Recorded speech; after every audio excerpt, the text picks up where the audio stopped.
Harimau di kawasan harimau boy, harimau di kawasan. Jagadmaya dirawaikan dengan penampakan harimau Sumatera dewasa yang berkeliaran di tengah jalan. Penampakan harimau Sumatera ini tentunya mengejutkan para pengendara yang sedang melintas di Jalan Raya Lintas Barat kawasan Taman Nasional Bukit Barisan Selatan, pesisir barat Lampung. Meski tak menyerang warga, namun penampakan hewan buas ini meresahkan. Apalagi jalan ini merupakan akses utama yang dilintasi pengendara roda 2 dan 4. Saat ini anggota kepolisian beserta petugas dari Balai Besar TNBBS sedang melakukan mitigasi dan sosialisasi kepada masyarakat agar tak mendekat ke lokasi munculnya harimau Sumatera. Setelah itu Balai Besar TNBBS tengah melakukan mapping untuk menggiring satwa yang hampir punah tersebut kembali ke habitatnya di dalam hutan kawasan.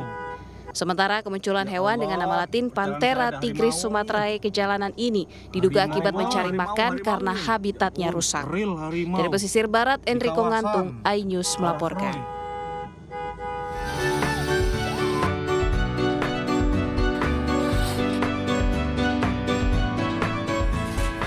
Didampingi orang tua, sejumlah anak-anak ini tengah menikmati permainan menantang di tempat wisata di Kota Bogor, Jawa Barat. Ternyata tak hanya menemani sang anak, tapi orang tua di sini juga bisa ikut main. Yang menjadi favorit adalah wahana rope and obstacle yang menawarkan permainan ketahanan fisik saat melewati rintangan ala Ninja Warrior. Permainan kian seru ditambah dengan meluncur di Flying Fox dengan tinggi 5 meter dan panjang 80 meter.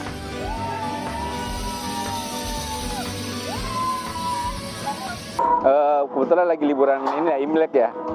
Untuk cari ini apa mainan untuk anak sih yang ada edukasinya lah istilahnya ya. Ngelihatnya bagus sih ada ininya ya, permainan banyak dari sisi fisik ya, sama ngadu ini juga sih otak ya. Sinkronisasi otak sama ini ya, gerak itu aja sebenarnya. Ada liburan yang sangat lengkap dan mengedukasi anak di dekat rumah. Pertama tadi anak-anak Flying Fox, kemudian ini kursi gantung gitu, dan masih banyak lagi mainan lainnya. Gimana, seru atau bagaimana? Seru banget. Banyaknya wahana membuat lokasi ini tidak pernah sepi pengunjung, apalagi di akhir pekan. Wahana kursi gantung dan river tubing, petualangan melintasi arus sungai sepanjang 300 meter dengan menggunakan ban yang seru dan menegangkan, jadi incaran.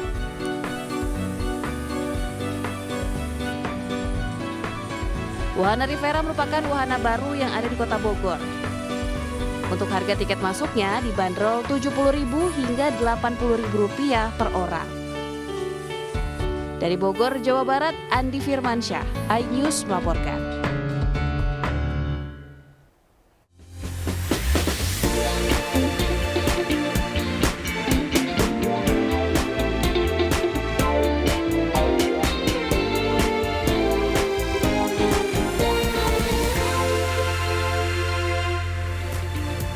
Ya, halo pemirsa, apa kabar Anda di akhir pekan kali ini? Semoga selalu sehat dan selalu bersemangat pemirsa. Selain informasi tadi, kami juga masih punya informasi menarik lain untuk Anda. Bersama saya Pram Senjaya, pemirsa, inilah Buletin Asia yang selengkapnya.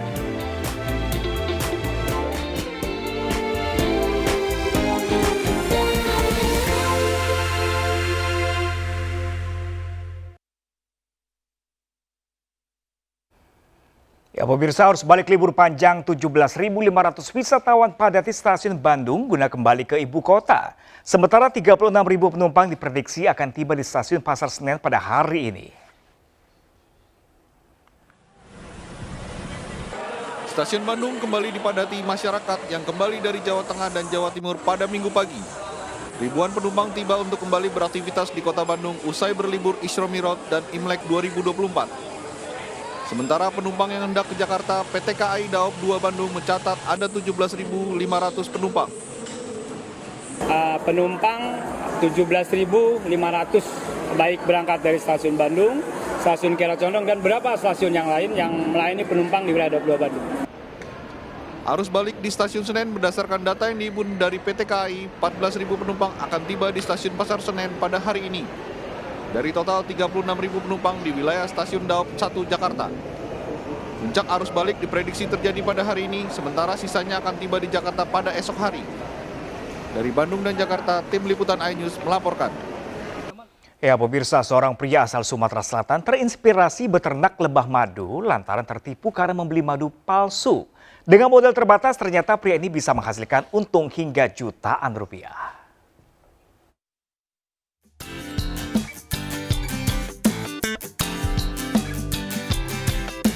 Berawal dari tertipu karena membeli madu palsu, Alan Maulana, seorang pria di Kabupaten Ogan Ilir, Sumatera Selatan, terinspirasi untuk budidaya lebah madu. Dengan modal terbatas, Alan memanfaatkan halaman belakang rumah untuk beternak lebah. Alan berhasil membudidaya madu jenis Trigona itama atau biasa disebut madu kelanceng atau madu kelutut, madu yang dihasilkan oleh spesies lebah tak bersengat. Untuk memanen madu, Alan mempersiapkan alat hisap madu hasil rakitannya sendiri dan baju pelindung, walau sengatan lebah madu jenis ini tidak membahayakan. Kiatnya dia untuk daya tahan tubuh lebih kuat, lebih banyak, 5 kali lipat daripada madu hutan biasa. Saat ini Alan memiliki sebanyak 35 balok kayu atau koloni, yang tiap koloninya bisa menghasilkan 500 ml atau satu botol ukuran sedang. Sedangkan satu botol ukuran sedang, Alan menjualnya seharga Rp200.000 hingga dalam 1 bulan Alan bisa mendapatkan uang Rp3 juta. Dari Palembang, Sumatera Selatan, Firdaus, iNews melaporkan. Ya pemirsa, kesal tidak diberikan uang oleh ibu, seorang pria di Mamuju, Sulawesi Barat ini nekat membakar rumah orang tuanya. Sementara di Pandeglang, Banten pemirsa, pelaku pembunuhan terhadap wanita penjaga warung akhirnya ditangkap usai sempat melarikan diri hingga ke Bekasi, Jawa Barat.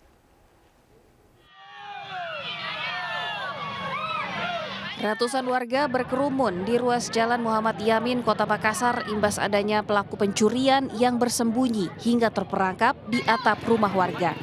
Berbekal informasi warga, tim perintis presisi Samapta Polrestabes Makassar beserta Polsek Makassar melakukan pencarian dan penyisiran di lokasi. Namun setelah 1 jam pencarian, terduga maling yang dimaksud warga tidak ditemukan karena diduga telah melarikan diri.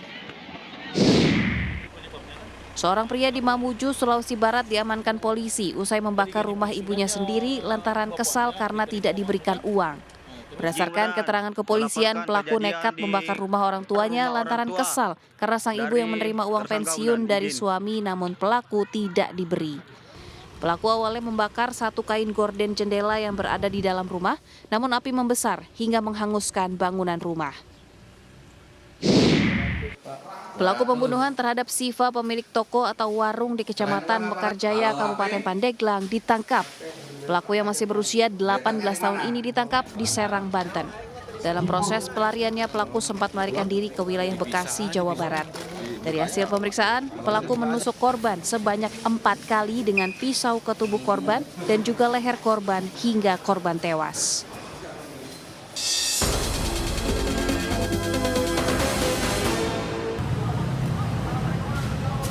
Nekat melawan arah 2 pengendara motor terlibat kecelakaan adu banteng di Jalan Panglima Polim, Kebayoran Baru, Jakarta Selatan. Kerasnya hantaman membuat kedua pengendara tergeletak bersimbah darah dan salah satu motor korban rusak parah. Ini insiden kecelakaan tersebut ditangani unit Laka Lantas Polres Metro Jakarta Selatan. 1 unit sepeda motor terbakar saat melaju di ruas Jalan Raya Daan Mogot, Rawabuaya, Cengkareng, Jakarta Barat. Diduga penyebab terbakarnya sepeda motor yang tengah dikemudikan ini akibat korsleting listrik pada bagian mesin. Guna pemeriksaan lebih lanjut, sepeda motor berikut pengendaranya dibawa ke kantor Satlantas Jakarta Barat. 3 bocah tewas setelah terjebak kebakaran di sebuah kamar saat bermain di Kecamatan Cibogo, Kabupaten Subang.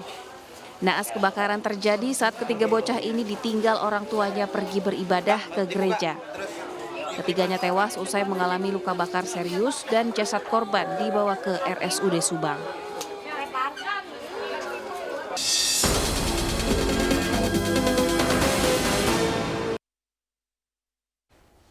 Ya pemirsa, merayakan Imlek tidak lengkap tanpa kudapan. Salah satu rekomendasi kuliner khas Xinjiang yang halal bisa menjadi pilihan Anda.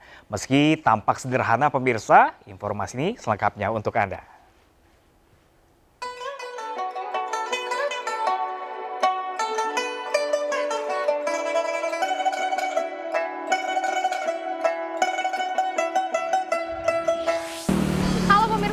kalau bajunya udah seperti ini, tahu kan saya mau makan apa? Ya, bener banget.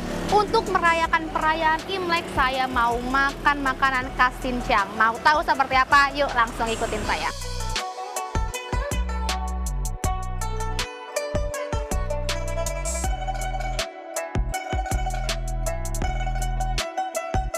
Pemirsa, makanannya udah datang semua nih. Di sini ada ayam pedas manis khas Xinjiang, ada paha ayam, dumpling, dan juga ada sayap ayam yang pastinya khas Xinjiang juga, dan terakhir ada menu favoritnya yaitu nasi kebuli. Gak usah lama-lama, langsung kita coba.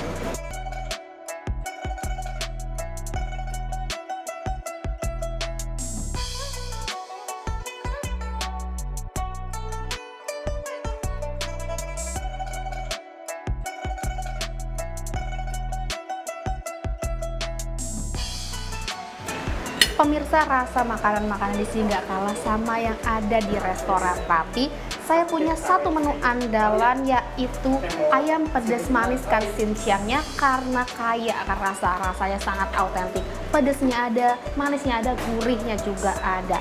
Ayo kita makan lagi.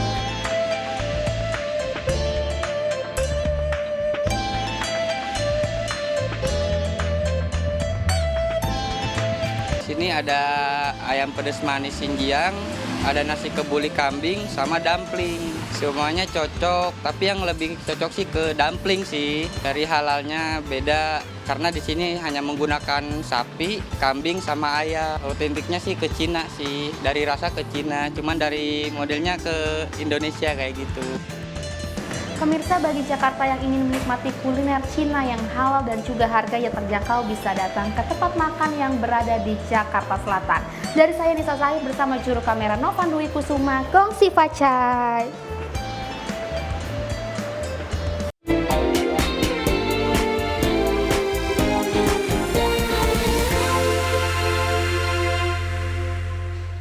Ya, pemirsa, besarnya potensi suara dari kalangan pemilih muda jadi target utama ketiga calon presiden dan calon legislatif yang akan bertarung pada 14 Februari nanti. Nah, kira-kira bagaimana ya suara dari pemilih muda dari kalangan Gen Z, pemirsa? Ada Barbara yang akan berkeliling mencari tahu, dan berikut ini untuk Anda.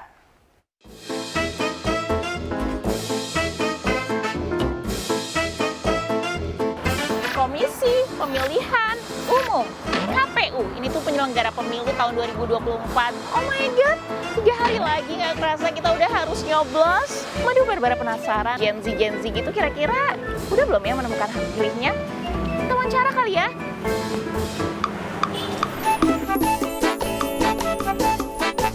Aduh, Barbara tuh penasaran banget ya sama anak-anak muda zaman sekarang, Gen Z yang seumuran sama Barbara.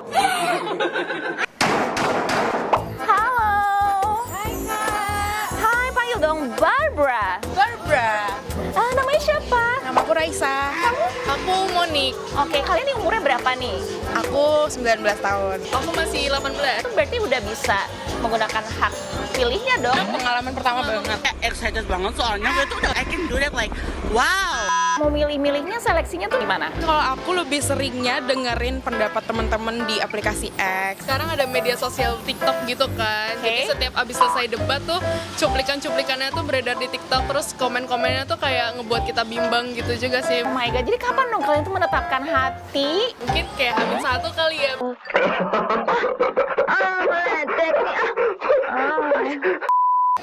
Thank you ya.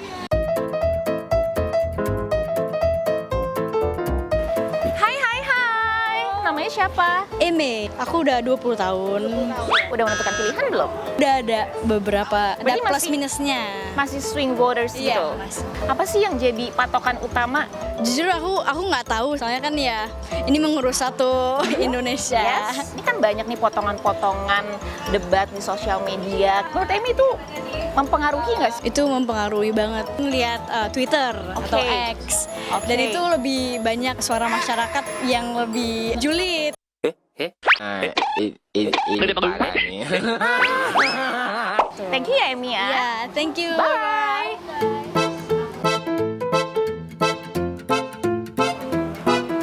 Halo, siapa namanya? Aku Abian. Kalau kamu siapa namanya? Aku Raymond, Kak. Dua-duanya pertama kali milih presiden ya tahun 2024 ini. Bener. Aku agak gugup jujur. Kenapa pengen tahu dong?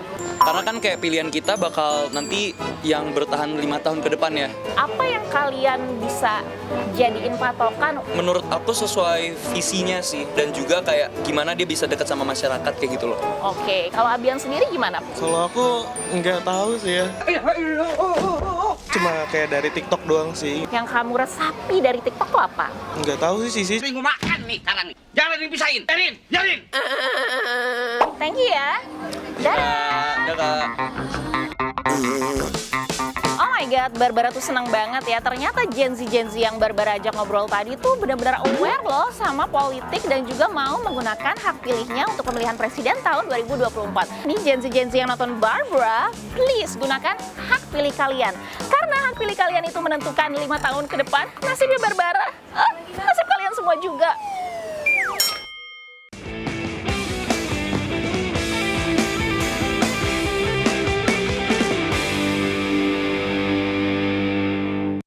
Ya pemirsa, masa kampanye pemilu 2024 telah berakhir, alat peraga kampanye juga mulai dibersihkan. Penertiban APK serentak dilakukan oleh petugas gabungan baik dari KPU, Bawaslu, polisi dan juga TNI.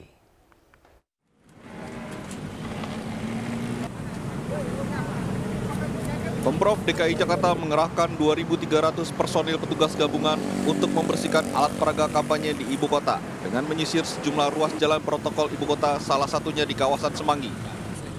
Penertiban ini dipantau langsung oleh PJ Gubernur DKI Jakarta Heru Budi Hartono guna melihat penurunan baliho-baliho di jalur protokol.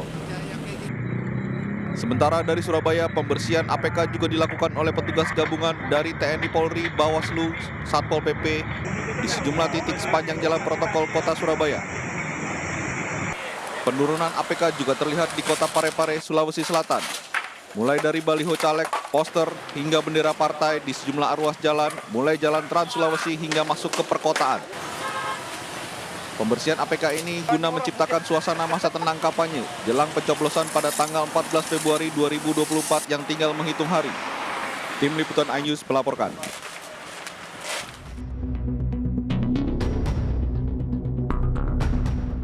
Kurang dari 72 jam ke depan, masyarakat Indonesia akan melangsungkan hajatan demokrasi terbesar di tanah air. Warga yang telah memilih hak pilih akan menentukan calon legislatif dan pemimpin Indonesia untuk 5 tahun ke depan. E.F. Saifullah Fatah, yang juga merupakan konsultan politik, menyebut setiap pemilih perlu mencari tahu dan mengumpulkan informasi sebaik mungkin sebelum menentukan pilihan. Pemilih cerdas itu adalah pemilih pertama yang menganggap bahwa tanggal 14 Februari bukan akhir tapi awal. Dan karena itu mereka harus bersiap setelah 14 Februari jadi penagih janji. Itu yang pertama. Jangka panjangnya begitu. Untuk itu, setiap pemilik hak pilih harus bisa menjadi pemilih yang cerdas dengan memilih dan mengawal langsung proses pemilihan umum dengan terbuka. Dengan menjadi pemilih cerdas, warga tidak hanya menentukan pilihan, tapi juga menjaga suaranya dengan baik untuk meminimalisir potensi kecurangan. Dari Jakarta, Tim Liputan melaporkan.